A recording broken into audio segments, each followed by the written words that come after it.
Welcome to Nero's Secrets. I'm your host, Jimmy, and today's mystery is a chilling one. Hercule Poirot and the Frame of Fear. Tell us where you're watching from, and don't forget to subscribe for more mystery stories. Chapter 1. The Scream Between. Embroidery.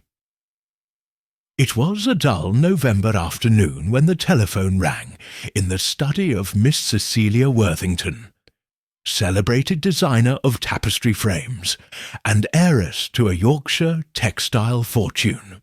The doorbell cut through the murmur of the fire in the fireplace like a needle sinking into the wrong fabric.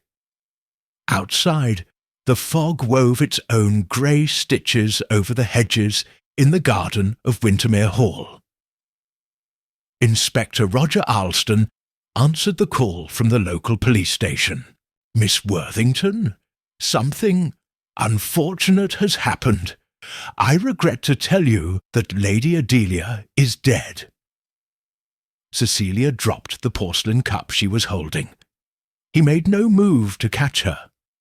The dark liquid spilled onto the Persian rug like a stain, spreading on antique silk. Lady Adelia Lestock, her aunt-in-law, patron of artists and collector of religious antiquities, had been found dead in the rack room, a private room where she kept her most precious textile treasures. The curious thing, the inspector reported, was that there were no signs of forced entry or a struggle. The body lay on a couch covered in blue linen, its expression serene, its hands crossed. At first glance, a natural death. But Cecilia insisted, "My aunt did not sleep in that room, never, and she would never have been alone there at that hour." The news spread through the halls of Windermere as quickly as a rumour in a tea club. Within hours, everyone who was present at the mansion that week was called by the police.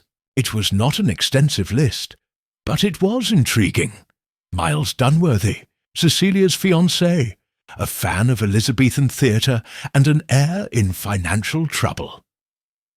Mrs. Evangeline Royce, a close friend of Lady Adelia, and widowed 3 times, who claimed to communicate with the dead. Henry Lestock, nephew of the deceased, with a serious countenance and hands that trembled when he talked about money. Rosalind Bexley, the maid who sewed in silence, and who, according to rumours, knew more than she seemed. They all claimed to have seen nothing unusual. Everyone was reading, walking around the greenhouse, occupied with tea. But then a young maid found something that complicated the scene. A fallen frame on the floor. Not just any frame, but one of carved mahogany, with silk, threads still taut, and a half-finished embroidery. A hooded figure holding a dagger. 2 days later, a small distinguished figure appeared at the entrance to Windermere Hall. His moustache was carefully waxed, his coat immaculate despite the mud on the road. His Belgian accent floated like a melody on the English air. "Mademoiselle Worthington, I have come as soon as I could," said Hercule Poirot, making a small bow as he was received by the hostess, still visibly affected. "Mr. Poirot, I'm afraid this case is strange, very strange. Nobody heard anything. Nobody saw anything, but it was not a natural death. I know. I feel." Poirot nodded gravely, watching Cecilia with eyes that seemed to read beyond words. "Mademoiselle, your intuition interests me. But don't worry. The facts they will speak, and I will listen very carefully." That night, Poirot took up residence in a room in the East Wing. Before dinner, he asked to see the backstage room. He was accompanied by Inspector Alston, who was frowning as if each oriental rug irritated him more than the last. "Mr. Poirot," he said, "we have few elements. There are no signs of forced entry. The doctor believes it was cardiac arrest. But that fall from the frame... Well, Miss Worthington insists that her aunt would never have left such embroidery, half finished on the floor." Poirot examined the room meticulously. The air smelled of dried lavender and wool. There were tapestries hanging like reliquaries on the walls.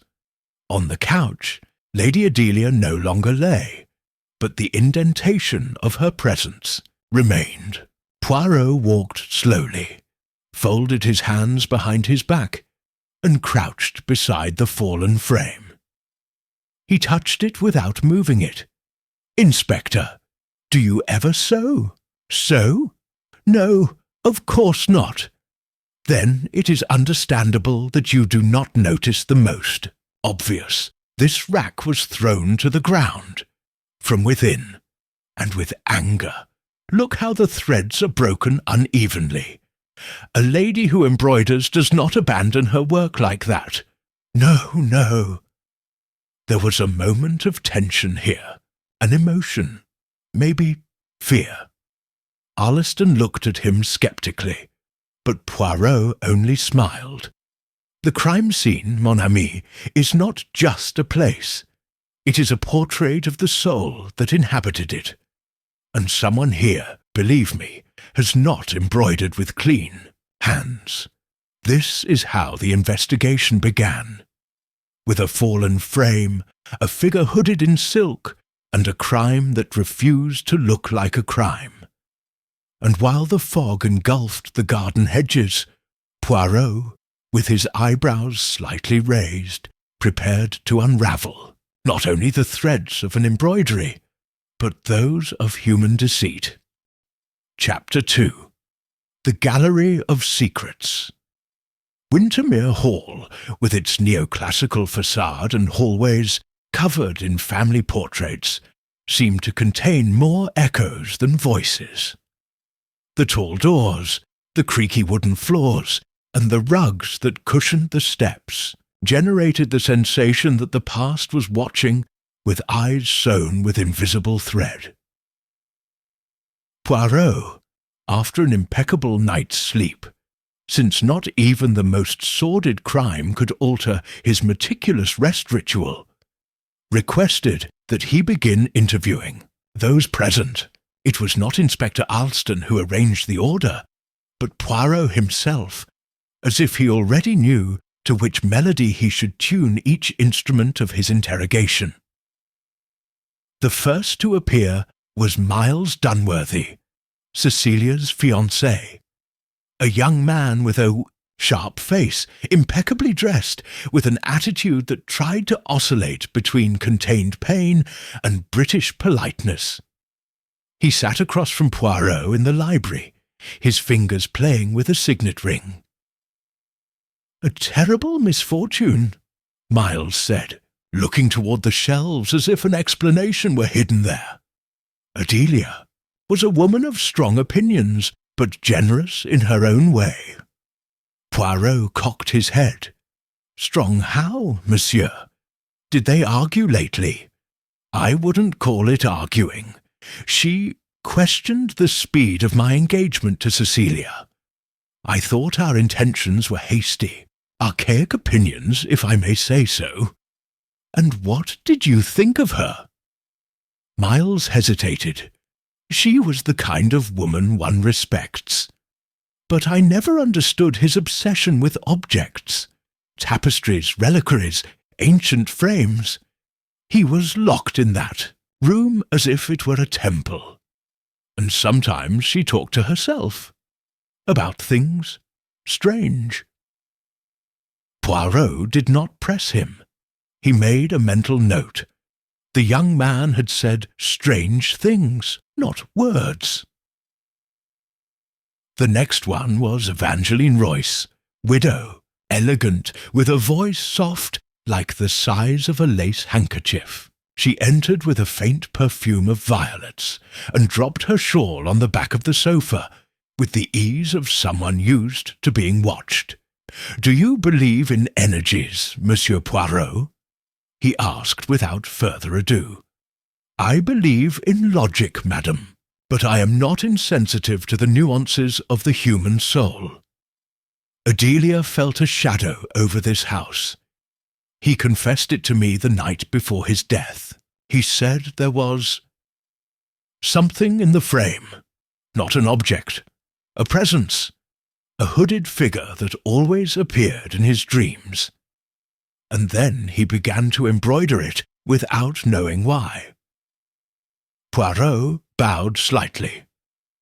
"And you believed it?" "Monsieur, I have been widowed 3 times. I have learned not to dismiss the inexplicable. Some things don't ask for an explanation, just respect." Poirot acknowledged his words with a slight bow. Dreams could lie, but the subconscious rarely embroidered without purpose. Then it came Henry Lestock, tall with slouched shoulders and barely sustained voice. He was wearing a grey scarf that he twisted between his fingers as if it were an invisible rope. "I would like this to be resolved soon. My aunt's death is tragic, yes, but there are procedures, inheritances, things that need to be attended to." "You speak like a practical man, Monsieur Lestock," observed Poirot. "Were you dependent on her financially?" I was hoping for some help, yes. They haven't told me anything about the will yet. I don't think it matters." Poirot raised an eyebrow. "Were you present when the body was found?" "No. I was in the greenhouse. The maid knows it." Poirot mentally wrote down the alibi, not because I believed in it, but because every alibi needs the friction of time and contradiction to unravel. Finally, it was the turn of Rosalind Bexley, Adelia's maid. With a discreet face, low gaze, and hands that are rough from working, he entered without saying a word, and waited for instructions like an obedient shadow. "Mademoiselle Roselin," said Poirot gently, "were you close to your mistress? She trusted me. He let me clean the room, but not touch his racks, not one. I could only shake around. Do you know who else went in there? Only Lady Adelia. Sometimes Mrs. Royce, but not when she was embroidering. And the night of his death." Rosalind lowered her gaze even further. Her fingers twisted as if they were embroidering a knot that she didn't know how to undo. "I heard something, not a scream, a gasp, as if someone had seen something they didn't expect. But when I arrived, the door was closed." Poirot nodded, satisfied with the testimony. He didn't ask any more questions. Sometimes the omission says more than the confession. As evening fell, Poirot went out for a walk through the gardens, his hands behind his back, his steps measured. The mist was beginning to gather over the hedges again, and the shadows lengthened like extended whispers. Cecilia joined him in silence. "Do you think it was murder?" Poirot looked at her gently. "Mademoiselle, I still don't know, but I will tell you this. Someone here has embroidered a lie on the canvas of this house, and I, with patience, will find the loose thread." Chapter 3. The Reversed Stitches. The next dawn, a faint silvery glow filtered its light through the curtains of the east wing. Hercule Poirot, now dressed with impeccable precision, went down to the dining room, where a long, silent table awaited, the guests as if it were a court awaiting the verdict. The first to arrive were Cecilia and Miles. They sat together, but with a measured distance between their cups. Poirot noticed it without looking up from his toast. A silence different from that of mourning, closer to discomfort. Shortly after, Evangeline Royce appeared wrapped in a lilac shawl, as if death had awakened her taste for the dramatic.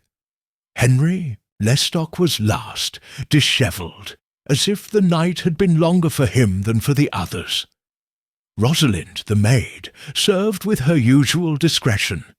He didn't say a word, but he watched. Poirot watched her watch. "A silent breakfast," murmured Poirot. "Will it be grief or fear?" Cecilia was the only one who smiled barely. Both, perhaps. Poirot set the porcelain cup on its saucer with mathematical precision. "Today I will check the rooms. With your permission, of course.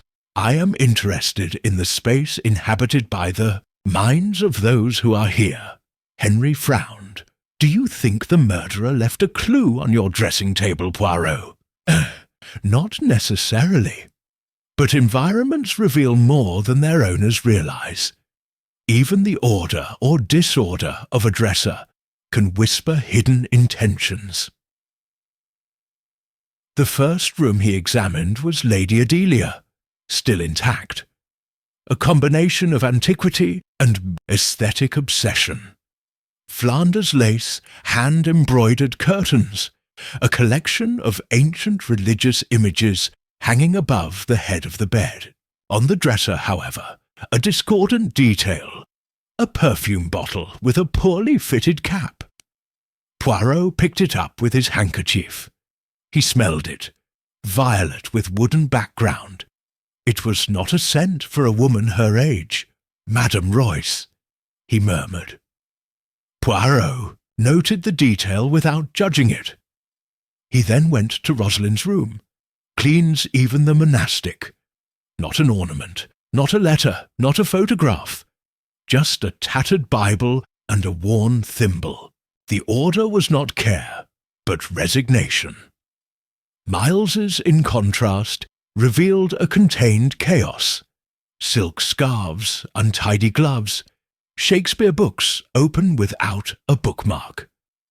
On the table, a crumpled letter with a bank's letterhead. Poirot did not touch it, but read it at a glance. Payment deferral. Overdue interest. Reason number 2. Evangeline Royce had the most perfumed room, the most stuffy. A dresser with several open bottles, including the same aroma found in Adelia's room. Poirot smiled slightly.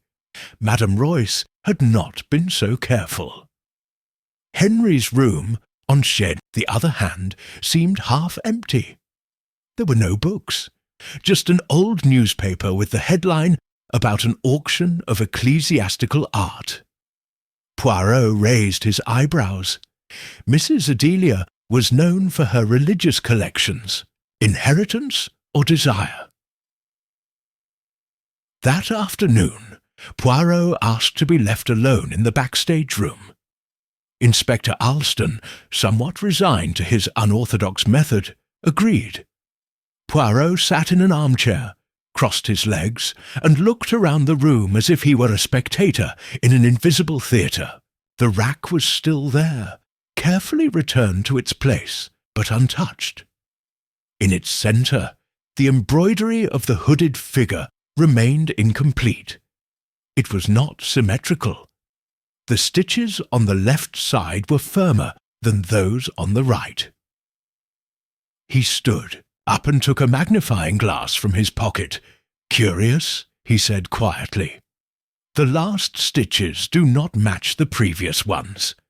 The angle of the thread is reversed, as if another hand, less experienced, had tried to continue what it did not understand." He ran his fingers through the threads delicately.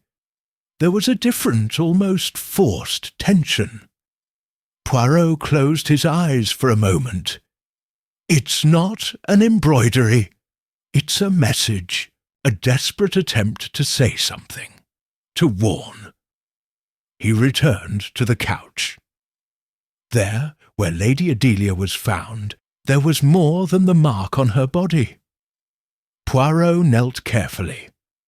Under the cushion, almost imperceptible, a loose thread. He pulled it gently. A small folded piece of paper came out, stained with what appeared to be smeared ink. He unfolded it. It was an unfinished sentence. "He's not who he seems. The Bastille." Poirot did not smile. His eyes, however, shone with a spark of certainty. To dusk, Poirot was in the drawing-room by the fire. The storm that had been announced since midday began to creak in the sky like a distant drum. Cecilia entered, her face pale. "Have you discovered something?" Poirot turned his head slowly. "I have begun to discover what others fear to discover, mademoiselle. There are many ways to kill.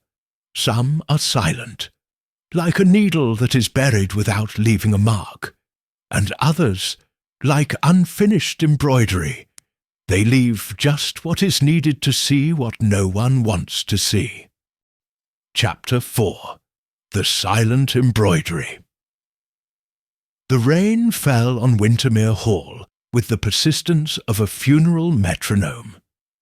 The living-room windows shook with each gust, and the fire in the fireplace crackled, as if responding to a secret language. Poirot, sitting by the hearth, neither read nor wrote. I observed, as if waiting for the house, in its melancholy, to finally decide to speak. It was Rosalind who broke into the silence, with a stealthy step and a tremor in her voice. "Mr. Poirot." Something else happened that night, but I didn't know if I should say it. Poirot looked up, calm. "Now is precisely the time, mademoiselle. No detail is too small when dealing with crime." Rosalind looked down. I saw Mrs. Royce leave the backstage room shortly before the body was found. "And you didn't mention it before." "She said she came in looking for Lady Adelia, but she didn't find her. I didn't want to contradict her. He has very convincing manners." Poirot nodded. Threat, he thought, doesn't always take the form of a gun. Sometimes it comes in the form of reputation, or a look that demands silence. "Thank you, mademoiselle, and did you see anything else?" "No. Only, when she came out, she was carrying something wrapped in her shawl. It looked like a box, or a book." Poirot did not press her. Rosalind had already broken a loyalty that, in houses like this, usually lasted longer than love itself. That afternoon, Poirot visited the library again. He found Evangeline Royce at the piano, turning the keys without playing a single note. "Madame," said Poirot, approaching politely, "I am sorry to interrupt your contemplation. But I must ask you, what exactly were you doing before Lady Adelia was found?" She turned her face slowly. "I'll tell you the same thing I told the inspector. I was walking through the portrait gallery." He remembered simpler times. "Adelia and I shared a certain spiritual sensitivity, and that sensitivity included the use of your favourite perfume?" asked Poirot in a soft but firm tone. A brief blink, then a smile. "Did you find it in your room? How detailed you are, Monsieur Poirot. Adelia asked me sometimes. It reminded him of his youth. Is it relevant?" Poirot bowed his head. "Sometimes the perfume of truth is hidden under layers of courtesy, madam, but even a lingering fragrance leaves its trace." Poirot later asked to see the contents of Lady Adelia's relics cupboard. Cecilia, still pale but firm, accompanied him. The room was locked, but Cecilia had a copy. Opening the door, the smell of old wood and church wax filled the air. My aunt kept her most precious objects here. Some valuable, others only symbolic.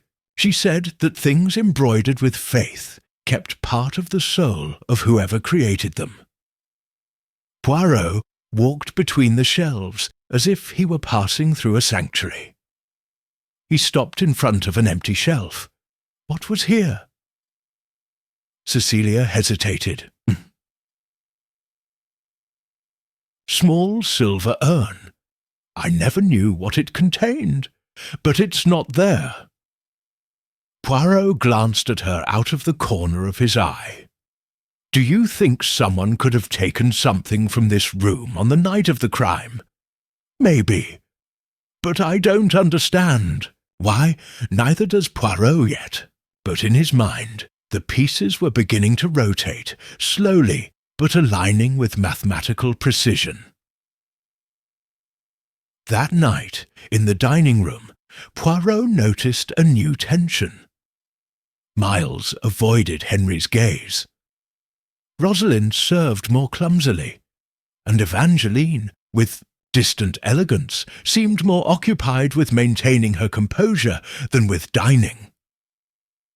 Poirot broke the silence. I have observed something interesting. The unfinished embroidery that Lady Adelia left was not finished by her. The last stitches were done by another hand. Cecilia was startled. Are you safe? Completely. And that person wanted to represent something. A hooded figure. But why? No, Aunt used to say, Cecilia intervened, that embroidery that is not finished contains a truth that the thread can no longer hold. Poirot nodded slowly. Exactly, mademoiselle. Sometimes when you are afraid to speak, you embroider. Henry snorted. Are you saying that someone used the rack as a confession?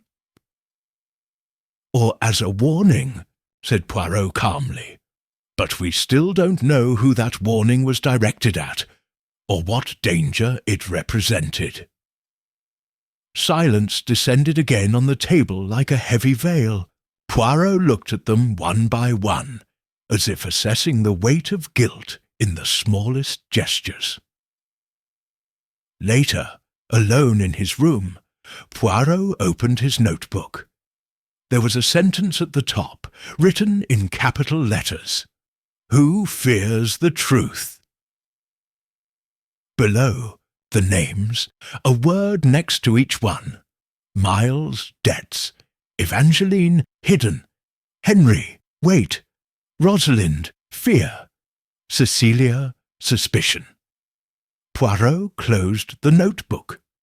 He turned off the lamp with a precise gesture and murmured into the air, as if speaking, to the embroidered soul of Lady Adelia. Mademoiselle, you embroidered the fear, but I will embroider the truth. Chapter 5. The Silver Urn.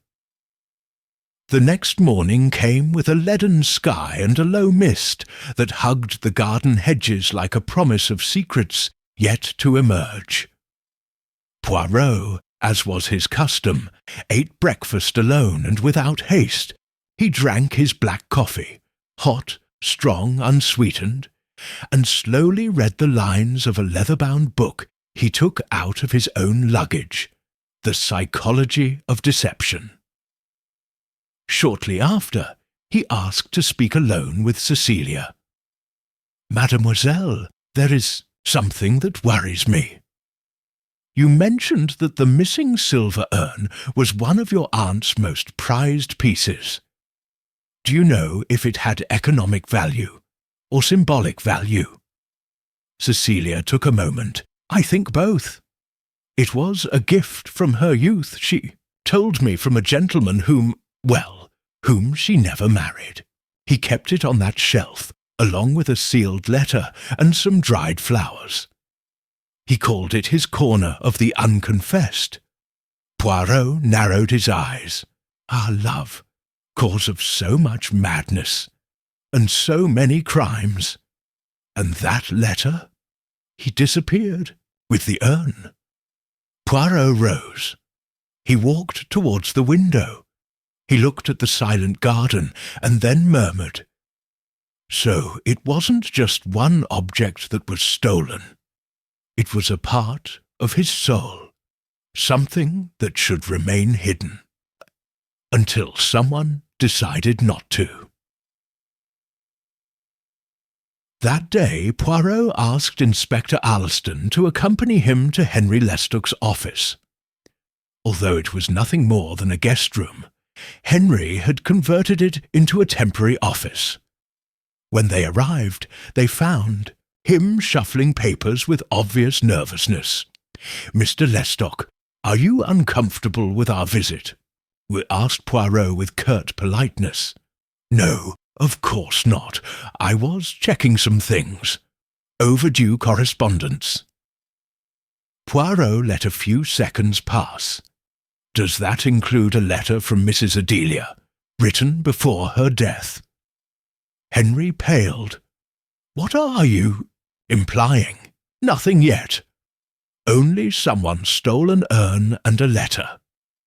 And that you, monsieur, seem too interested in legal matters for someone who has barely buried his aunt."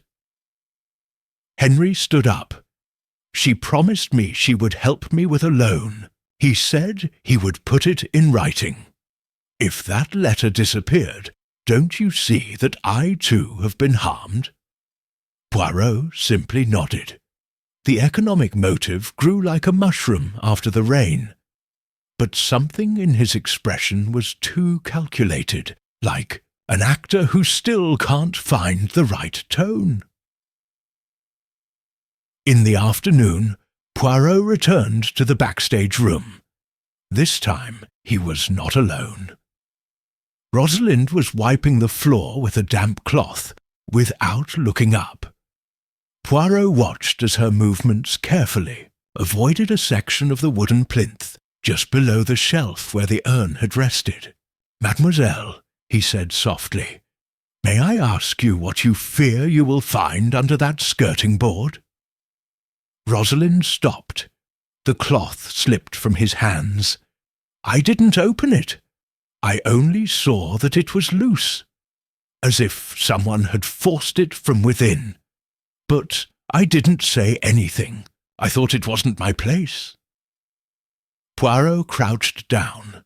With the tip of his cane, he applied pressure.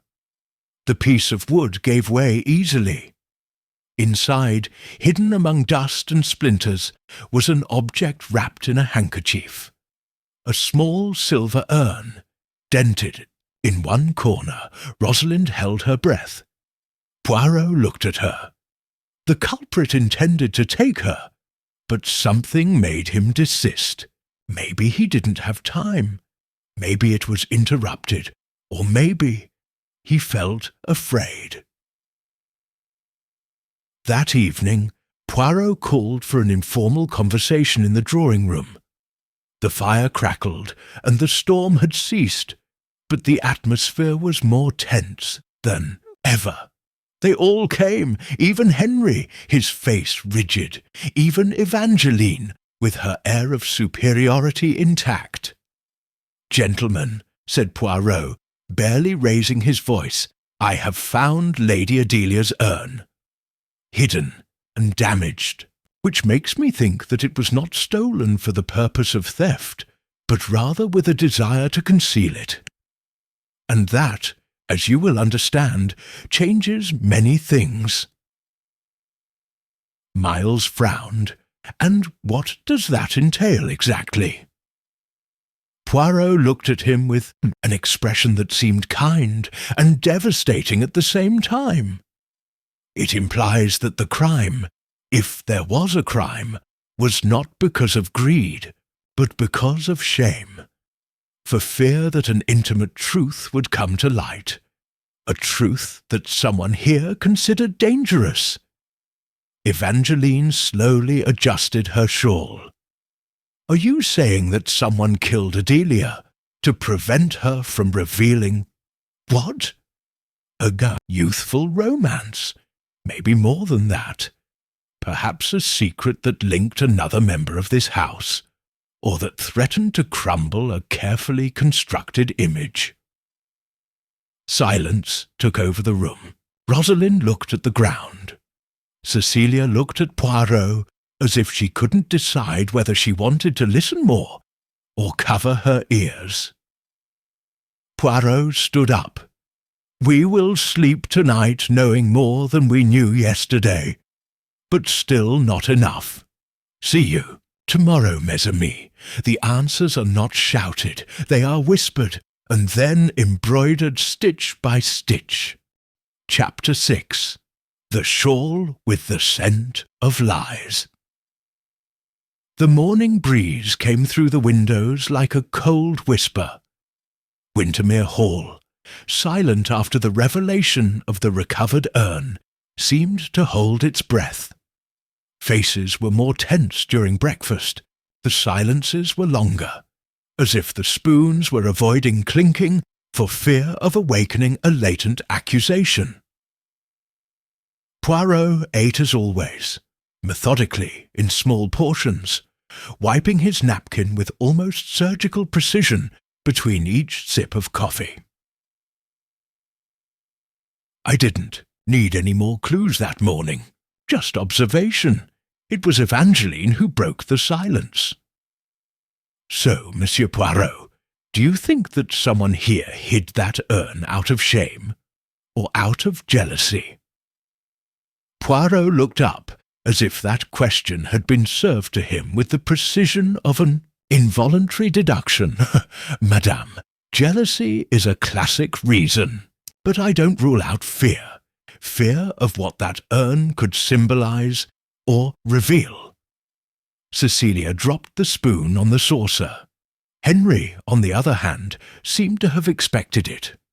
"And have you considered, Monsieur Poirot, that perhaps your aunt hid it herself?" Poirot tilted his head slightly with an indulgent smile. "A valid theory, but difficult to sustain when the concealment implies violence against an object that he adored, and when the letter that accompanied it has disappeared without a trace." Henry didn't answer, but Evangeline does, and not with words. That same afternoon, Poirot asked that they bring him the shawl that Madame Royce was wearing on the day of the crime. Rosalind handed it over silently, wrapped in linen paper. Poirot spread it out on the table like a map. It was a thick shawl, made of hand-embroidered wool, at first glance innocent. But Poirot held him under the lamp. At one end there were twisted threads, a hasty, barely noticeable double stitching. He unravelled the hem with darts, and there, tucked in like a forgotten note, he found something unexpected. A small dried flower, brown with age, still whole despite its fragility, and a bow of violet ribbon knotted like a funeral ornament. Poirot said nothing. He just looked at the flower for long seconds. It was an alpine gentian, and he had seen her before, not in a herbarium, not in a garden, but among Lady Adelia's belongings, in an old portrait that still hung in the gallery. A young Adelia, with the flower in her boutonniere, holding the arm of a man whose face had been scratched, perhaps by time, or by someone else. Poirot wrapped the shawl again and headed to the gardens where Madame Royce strolled, as she did every afternoon, feigning indifference to the wind. "A dried flower, madam, in her shawl. Do you know what it represents, of course? Symbolizes constant love." Poirot nodded. "And yet you had it hidden, sewn in secret. That flower belonged to Lady Adelia. I saw her in a portrait. You stole it, or kept it after your death." Evangeline did not change her expression. "It was a memory. She gave it to me years ago. Or did he take it off the night he died?" Silence. Then an icy smile. "And if that were the case, is it a crime to keep a flower?" Poirot bowed slightly. "No, madame. But it is suspicious to alter a shawl that you said you had not worn since before the crime. Little lies, like hidden stitches, have a habit of unravelling larger truths." Evangeline did not respond. He continued walking, but not with the same lightness. That night, Poirot joined Rosalind in the kitchen. She had her hands buried in flour, preparing bread, but her eyes kept watching the detective. "You see more than you say, Monsieur Poirot, and you listen more than you seem." Rosalind looked down. "I heard Mrs. Royce and Lady Adelia arguing the night before everything. They were arguing over a letter, and for a name that Mrs. Royce said should not come to light. What name? I didn't hear it well. I only know that it ended in a slamming door, and that Lady Adelia cried afterwards, not like someone who is sad, but as someone who has been betrayed." Poirot put his hand to his chin. The portrait, the flower, the missing letter. The emotional content of the urn was no longer just symbolic. It was a threat.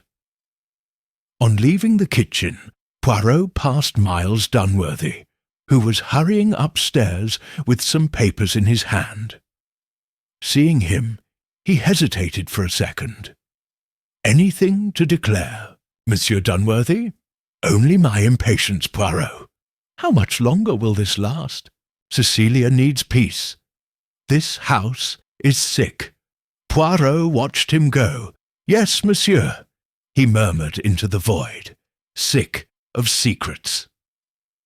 That night in his room, Poirot wrote a solitary line in his notebook. The crime was not for money. It was for love, but not the love that everyone imagines.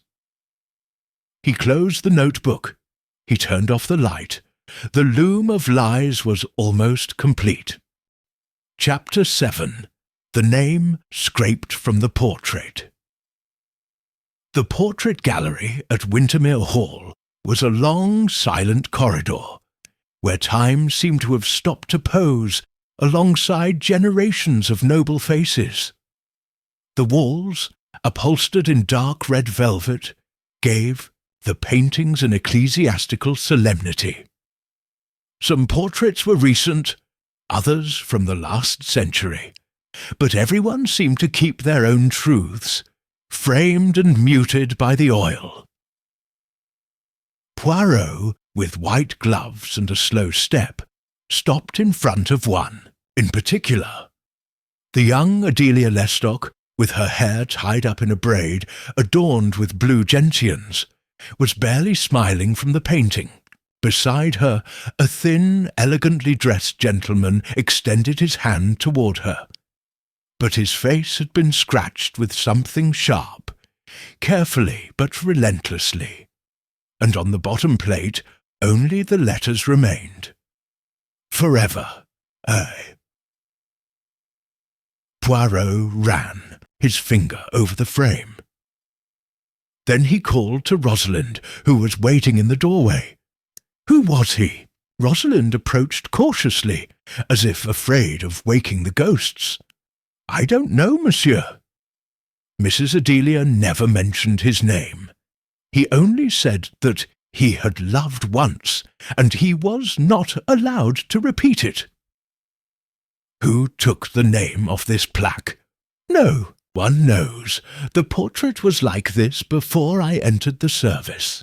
Cecilia once said that her aunt erased the name with her own hands. Poirot nodded. Love denied could be fiercer than love lost. But there was something else. The violet ribbon on the shawl, the hidden flower, the missing letter. Everything pointed not only to an old scandal, but to an identity that someone wanted to keep hidden at all costs. Later that day, Poirot requested Cecilia accompany him to Lady Adelia's private study. There, next to a high window, was a desk with a lock. "Did you have a key, mademoiselle?" "Yes," she answered, her voice low. "But I never used it. It seemed like a sanctuary to me. I've left it untouched since his death." Poirot took the key with a careful gesture. When he opened the desk, he was faced with an intimate collection. Newspaper clippings, old pens, envelopes with broken wax, and a music box that, when opened, let out a soft and melancholic melody. Under the cover, he found an unaddressed, unstamped envelope, just an inscription in firm handwriting. "It must not be read in my lifetime." "Can?" asked Poirot. Cecilia nodded silently. The letter was brief, a few lines. "I have hidden his name forever, but not his memory. No one in this house should know that he was the father of my daughter. I am ashamed of the scandal that did not happen, not the love that I experienced. What I keep in the urn are not ashes, but promises that were never fulfilled. May Cecilia forgive me for the silence. May no one ever use it against her." Poirot folded the letter slowly, like someone closing the lid of an emotional coffin. "And you know this?" Cecilia shook her head, her eyes glassy. "My father. They always told me that he had died before my birth. I never asked too much. There was shame in the air. But now I understand why Lady Adelia protected me so much. Why he watched me even when I didn't ask for it. And do you understand," said Poirot softly, "why this might have been the reason why someone, upon discovering it, would try to erase more than a name from a plate?" That night, Poirot summoned Henry Lestock to the library. "Monsieur," said Poirot bluntly, "did you know that Cecilia is not the daughter of whom she believes?" Henry visibly paled. "What are you implying?" "Insinuate no. Affirm yes. You found out recently. Maybe for a letter, maybe for a portrait that he wasn't interested in before and now he is, and that seemed intolerable. What are you trying to say?" "Was that for someone so concerned about inheritance, finding out that his favourite niece was an illegitimate daughter must have been a bitter revelation. What if Adelia planned to leave everything to her, out of love and remorse?" Henry swallowed. "I had no proof. Just rumours. Even she didn't know. But you, monsieur, knew that a letter could confirm your fear. And when he knew that that letter was in the urn, 'I didn't kill her!' shout. Oh my God, I didn't kill her. But yes, I looked for it. I wanted to read that letter before it got into the hands of a lawyer." Poirot did not interrupt him. Idubert knew how to distinguish between a confession of intention and one of action, and Henry, although morally guilty, did not seem to have had the nerve for the crime. Shortly afterwards, Poirot wrote in his notebook, "The letter was the trigger, the crime an act of protection or desperation. The culprit was not the one." who could lose the most, but the one who most feared that others would win. The network was narrowing, and Poirot already had the next stitch in mind. Chapter 8. The Music of the Incomplete Box. The rain hammered the stained glass windows of Windermere Hall again during the early hours of the morning. With each splash of water on the glass, it seemed that the house shrank a little more, as if it knew that its secret was about to be revealed. Poirot, however, was not sleeping. He had placed the small music box on Lady Adelia's desk, and was observing it as if it were a witness reluctant to testify. With a delicate turn of the key, the box began to emit its faint melody again. 5 notes, then a pause, and finally 2 final chords that didn't quite fit. "Curious," murmured Poirot. "A melody that doesn't end the way it started. As if someone had changed its ending." It was then that he noticed that the mechanism, although intact, had slight resistance, an unbalanced weight. He cautiously opened the box, examined its padded bottom, and found the unexpected, a hidden compartment so subtle that it could only be distinguished by a line of stitching different from the others.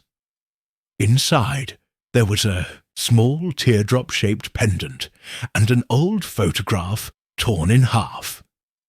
The image again showed Lady Adelia, young, wearing a wide-brimmed hat. Beside him, the silhouette of a man that had been cut, but something about the torn edge caught Poirot's attention. A scrap of uniform, gold buttons with a naval design. The detective closed his eyes for a moment. It's not just a youthful romance. It is a story that should have been buried at the bottom of the ocean, and has returned floating like the secrets that no one manages to sink forever. The next morning, Poirot requested to speak privately with Cecilia in the tea-room. "Mademoiselle, I need to ask you a difficult question. Do you know if your mother, the woman who raised you, was involved with the Lestock family before her marriage?" Cecilia seemed to search for words in the middle of the steam in her cup. "He never talked to me about that. My mother was reserved. He died when I was little, and it was Lady Adelia who took care of me ever since. I always knew there were unsaid things." Poirot placed the torn photograph and the earring on the table. This was in the music box. The photograph was intentionally torn, and the pendant belongs to the naval uniform of French officers. Do you recognize anything?" "No," she answered, but her voice wavered as she said it. "Although that earring looks strangely familiar, as if I had seen it in a dream." "Not in dreams, mademoiselle," Poirot corrected gently. "In memories veiled by time. His father, I suspect, was a foreign officer, maybe engaged to Lady Adelia, maybe not. But that secret was buried too carefully, and now someone went out of their way to prevent you from finding out." Cecilia looked away. For the first time since the investigation began, Poirot perceived in her a tremor not of sadness, but of broken identity. That same afternoon, Poirot found Miles Dunworthy smoking a cigar under the pergola, as if trying to keep out of time and crime. "A moment, sir?" Miles exhaled a wisp of smoke before responding. "Do you want to know if I have anything to do with Cecilia's past? I'm sorry, Poirot, but I only fell in love with the woman I met, not from his inheritance, nor about his family scandals." Poirot smiled, just barely. "Very noble. But you weren't so unconcerned when you found out about the possible exclusion from the inheritance, were you? Miles shrugged. No one can say that they don't care about money.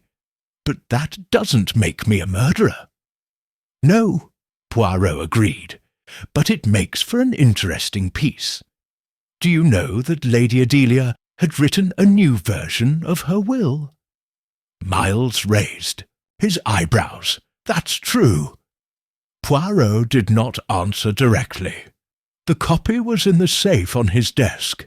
Only Adelia had the combination, and someone else, apparently, discovered it. Miles threw his cigarette on the floor, put it out with his foot, and left without saying a word. At nightfall, Poirot called Inspector Alston and asked him to check the entire contents of the safe. Among old documents, deeds, and letters of international correspondence, they found an envelope marked with faded ink. Confidential. Only open if my life is in danger. And yet, said Poirot, examining the date, this was never opened. The inspector looked at him confused. What does it mean? Poirot closed the envelope with an almost ceremonial delicacy. It means that Lady Adelia knew that her secret could kill her, not because she revealed it, but because someone else, upon discovering it, could not allow it to come to light. And then, with the moon peeking out from behind the stained glass like a watchful white eye, Poirot turned towards the door. Tomorrow night, Inspector, we will gather everyone. The curtain is about to fall, and this work, believe me, does not end in silence. Chapter 9. The Curtain of Judgment. Evening fell with ceremonial slowness over Wintermere Hall, and the air seemed to thicken with each passing minute. As if the mansion, sensing that something was about to be revealed, was holding its breath, within its walls covered in secrets. At 7 o'clock, as Poirot had requested, everyone involved gathered in the backstage room. The choice of place was not a coincidence. There the enigma began, and there, if the threads did not lie, its end would be unravelled. The frame remained in place, a silent witness to all the glances that now avoided meeting each other. Poirot was standing by the fireplace. His silhouette cast a long, precise shadow on the carpet. Beside him, Inspector Alston was flipping through a notebook without much conviction. Everyone was waiting for Poirot to speak, but he, with a theatrical method, looked at them one by one. Mesdames et messieurs, tonight I am not going to accuse anyone, not yet. Tonight, let's reflect. He slowly approached the frame, where that hooded figure was still being embroidered. Lady Adelia did not die by chance, nor by a sudden illness. She died surrounded by symbols. An embroidered figure that was not finished by her, a flower that was hidden, a modified shawl, an urn moved from place, a letter that disappeared, a torn portrait, and finally a musical box with an incomplete melody. Poirot turned to them, his voice calm but vibrant. Too many details, right? And yet, all connected by one thing, the fear of the truth coming to light. Miles frowned. What truth exactly?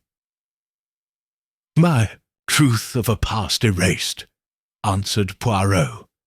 A forbidden love, a hidden pregnancy, a daughter raised as a niece, and a house built on appearance, not sincerity. Cecilia shifted slightly in her chair. Henry remained rigid.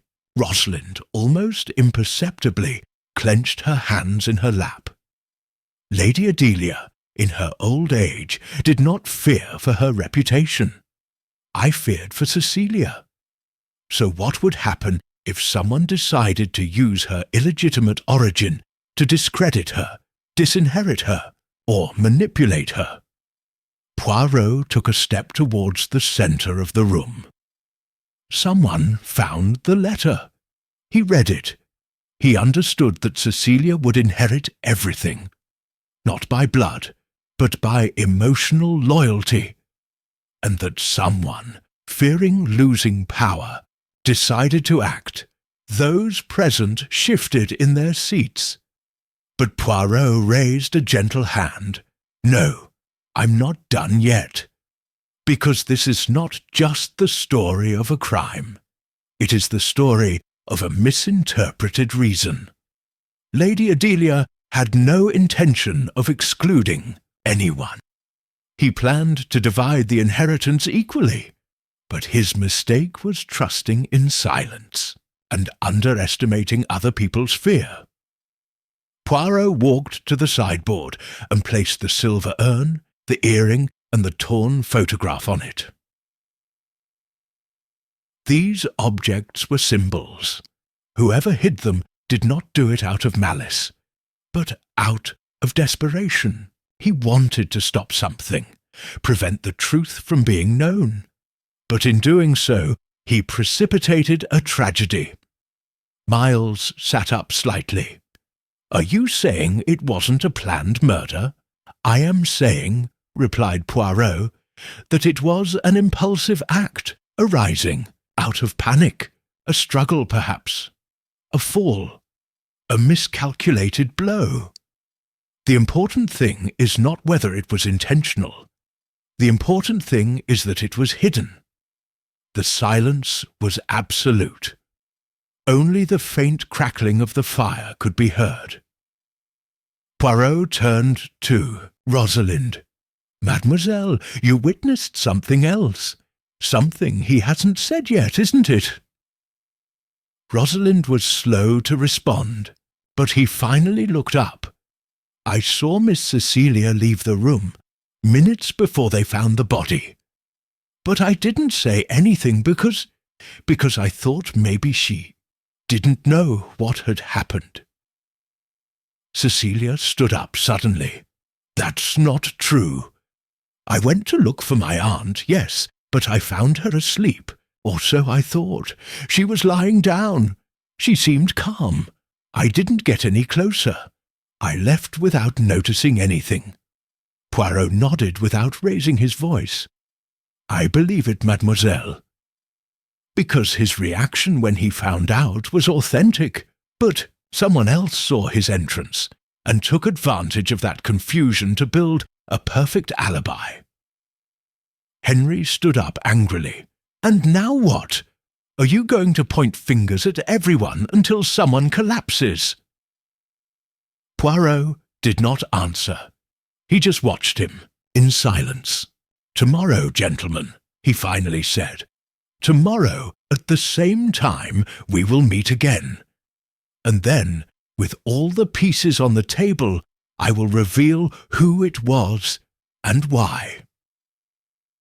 He looked again at the hooded figure on the rack, because even in the finest fabric, the false stitches end up showing their shape. Chapter 10. The False Stitch. The morning dawned cold and clear, as if the sky, after days of storm, had decided to illuminate Wintermere Hall, so that there was no corner left unchecked, no shadow left unmasked. Poirot breakfasted alone, as usual, and walked through the gardens with his cane pointed at the ground, as if he were walking not to advance, but to dig into memories. At mid-morning he asked Inspector Alston to reconvene everyone present for that evening. "It will be the last meeting, Inspector," he said softly. "The curtain is almost down. All you need to do is adjust the lights so everyone can see clearly." Alston nodded, although his face showed more skepticism than enthusiasm. Are you sure you have everything, Poirot? Not everything, he replied. Only the essentials. The rest will fall under its own weight. During the day, Poirot visited each of those involved separately, not to interrogate them, but to observe them. He found Cecilia in the greenhouse, cutting dry roses with a trembling pruner. "How are you, mademoiselle?" Like a garment that has been washed so many times that it no longer remembers its original colour. Poirot smiled tenderly. "What you have discovered about your past, Cecilia, does not change who you are. It just takes away a layer of lies." She nodded, but did not speak further. His eyes were fixed on a rose that he did not yet dare to cut. He found Henry in the library, with a half-empty whiskey and an unread newspaper. "Aren't you tired, Poirot?" "About what, monsieur?" "Of snooping around family ruins. This is no longer a mystery. It's a demolition." Poirot sat opposite him, crossing his legs. "Secrets do not destroy families, monsieur. It's the fear of facing them that does it." Henry didn't answer, but his knuckles, white on the glass, spoke for him. Evangeline Royce was in the music room, playing a piece of Chopin, although her fingers missed every third note. "That musical box, madame," said Poirot bluntly, "was a gift from you, am I wrong?" "No," he answered without looking. "It was a gift from me to Adelia, when we were still sharing confidences, before time divided us. And when you modified it to hide the earring, was it for protection or guilt?" Evangeline stopped the tune, but didn't answer. Solo stood up gracefully and left the room as if he hadn't heard anything. He found Rosalind in the pantry, counting jars. "How did you know that the urn was behind the plinth?" "I didn't know. I just feared it." "Why fear something like that?" "Because I cleaned that room every day, and that night it felt different, as if the air had something hidden, something that hurt." Poirot touched his arm with a firm but compassionate gesture. "Mademoiselle, you have seen more than you say. Tonight, don't hide anything. It's time for everyone to speak their truth." At dusk, the atmosphere in the backstage room was different. It was no longer a room for mourning, but a stage. The lit fireplace cast shadows that danced on the embroidered tapestry, and in the centre, like a recovered relic, rested the silver urn. Poirot stood in front of everyone. His straight posture, his precise gaze. He didn't have notes. I didn't need them.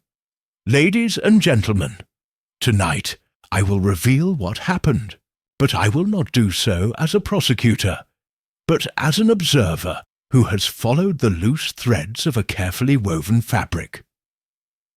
Everyone looked at him. No one was breathing naturally. Lady Adelia was not murdered for ambition, not even out of hatred. She was killed out of fear, because of the fear that a truth provokes in those who have lived building on a lie. Poirot paused, walking towards the stage. This embroidery, unfinished, was altered. The last stitches were not his.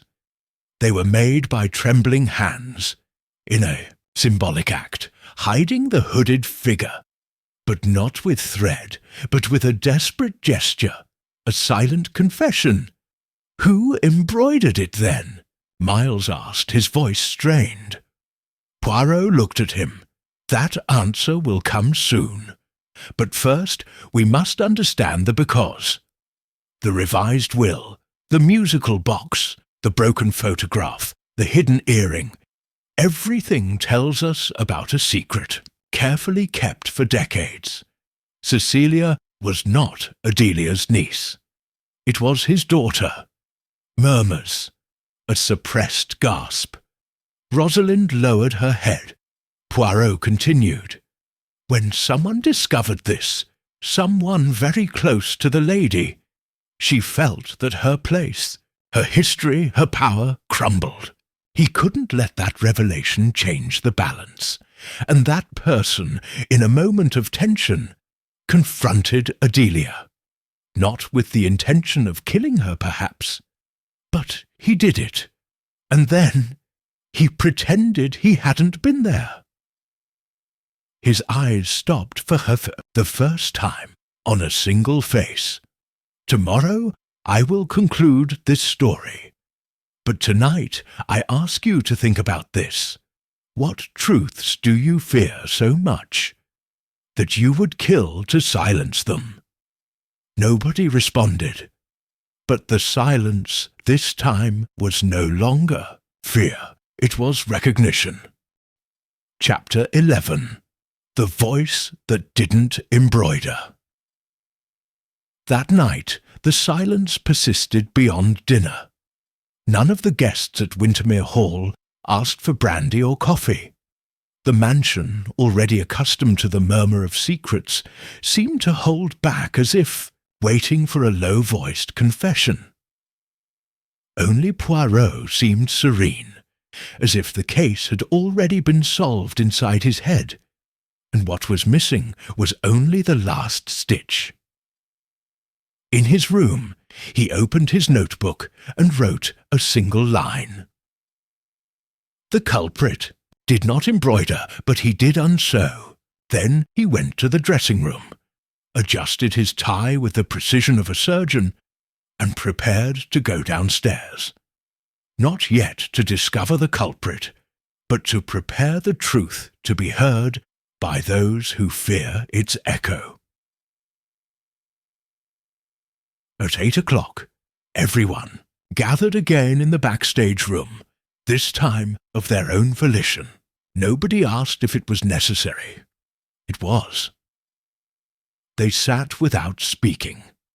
Only the sound of the pendulum clock accompanied the environment like a metronome of the trial. Poirot stood by the fireplace. His tone was low, but each word seemed outlined in indelible ink.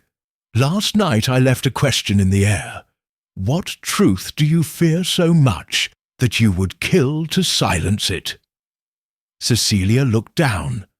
Miles crossed his arms. Rosalind didn't blink.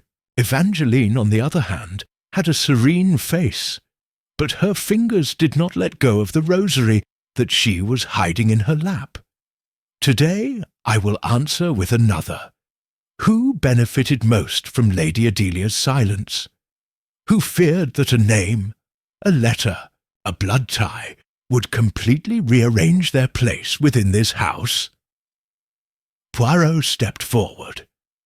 It was someone who knew every corner of this mansion, that he knew that Cecilia should not enter the backstage room that night, but he allowed it, that he had access to Lady Adelia's most intimate objects, and that, after the crime, he manipulated appearances to divert suspicion.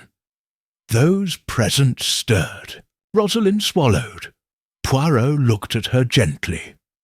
Mademoiselle Rosalind, you did not kill Lady Adelia, but he did see who did it, and out of fear, out of loyalty, out of pity, he remained silent.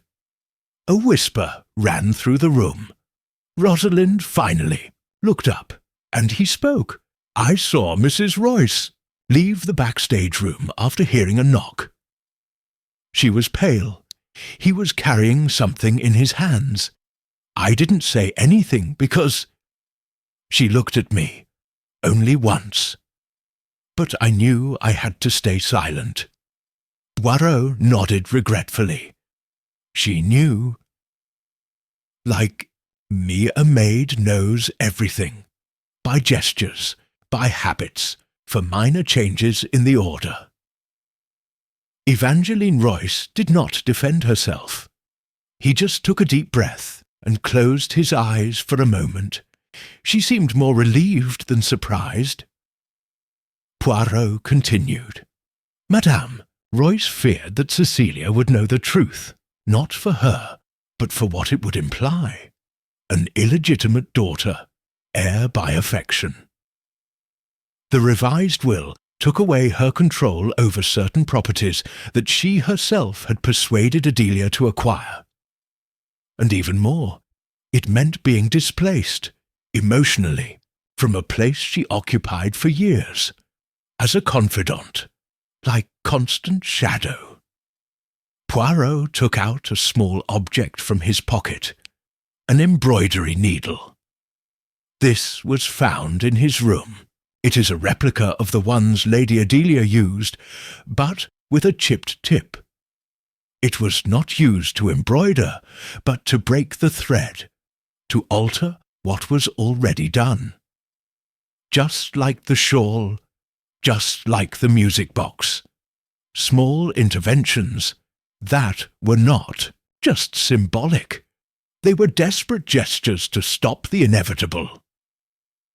Miles leaned forward. Are you saying that she pushed her?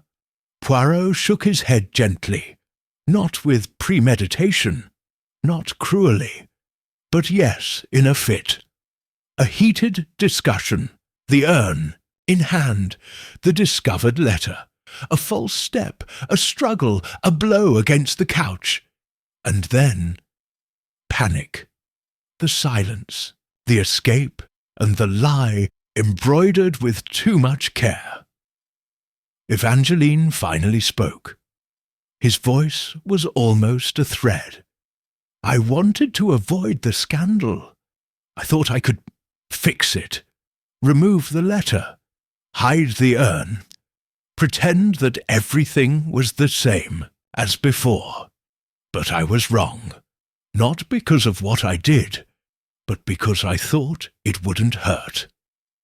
Poirot looked at her for a long time.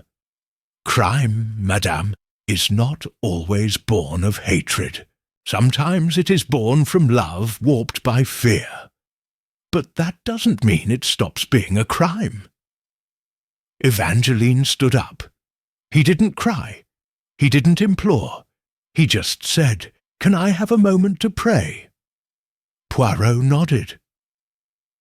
She left the room, and Inspector Alston followed her without handcuffs, but with the firm step of duty fulfilled. When silence returned, Cecilia burst into tears, not for Evangeline, not for his aunt, but for herself, for the story that they never told her, and that now she had to start sewing from scratch. Poirot approached. He offered her a tissue. He didn't say anything. The truth, he thought, was like honest embroidery, imperfect, but impossible to fake. Chapter 12. The Last Thread. 3 days later, Wintermere Hall had regained its usual silence, but not its peace. The morning mist continued to slide between the hedges, as if refusing to let go of the last strand of shadow hanging in the air. Poirot, standing by the library window, contemplated the deserted garden. He was holding a cup of tea, although he was not drinking. Solving the crime offered him no pleasure. Justice, yes, but emotional balance, moral comfort, that was rarely included. Cecilia. Worthington entered the room unannounced. His face was serene, but with that rigidity that only sincere mourning leaves on the human face. Mrs. Royce will be transferred to London tomorrow, he said in a low voice. The inspector believes that he will testify voluntarily. They do not yet know if she will be charged with involuntary manslaughter or accessory after the fact. Poirot nodded, without taking his eyes off the garden. She will be judged according to the law, but he is already paying the price for his action. He has lost the role that he protected so much, and he has done it with dignity. Imperfect, but authentic. Cecilia walked towards her aunt's desk. He touched the edges, still intact, gently. I never thought the truth would make me feel more alone. I thought you would explain. But he hasn't done it. It has only emptied me. Poirot turned gently. Sometimes, mademoiselle, the truth does not fill, but it cleans. And in that new space, you can build with honesty, not with fear. And believe me, that is better than a life embroidered with lies, no matter how beautiful they may seem. Cecilia smiled barely. Do you think she loved me? As a daughter? Yes, he answered without hesitation. But he didn't know how to tell her, and that was his tragedy. Not the secret, but the silence. That afternoon Poirot said goodbye one by one. He shook Henry Lestock's hand without reproach. He knew that the man was not innocent of everything, but he was not guilty of the crime either, only from his short-sighted ambition. To Miles he dedicated a warning wrapped in courtesy. Monsieur, true loves last longer than inheritances, but only if they are sown with respect, not urgency. And to Rosalind, the last one, he gave a sealed envelope. It is a letter that Lady Adelia wrote for you. He never sent it. I think you should read it now. Rosalind, surprised, looked down, and he nodded. That night, Poirot took the night train to London. In the private compartment he settled, with his leather suitcase, his pocket watch, and a crumpled copy of the Iliad. He didn't read. I wasn't sleeping yet. I was reflecting. The crime had not been perfect. It had been born of panic, not calculation. And yet their layers were woven with an emotional precision that few suspects could achieve. The clues were not in the poison or the hidden weapons. They were in the seams, in the dried flowers, in the unfinished music, in what was not said, more than in what was said. The human soul, Poirot thought, is like a tapestry. From a distance it looks harmonious, but when you look closely, there are knots, tight threads, crooked stitches, and sometimes blood at the base. He closed his eyes, not to sleep, but to order. In London, a week later, a telegram arrived at Poirot's apartment. It came from Wintermere Hall. It was signed by Cecilia. The rack room has been closed. I have started a new design. Not a hooded figure this time, open flowers. Thank you for embroidering the truth. Poirot folded the telegram and placed it inside his notebook. Then he poured himself a cup of hot chocolate and muttered to himself, "Voilà, the work is complete." And with that phrase, like a precisely embroidered final point, Hercule Poirot closed the chapter and opened another, as always, between the invisible fibres of the human soul.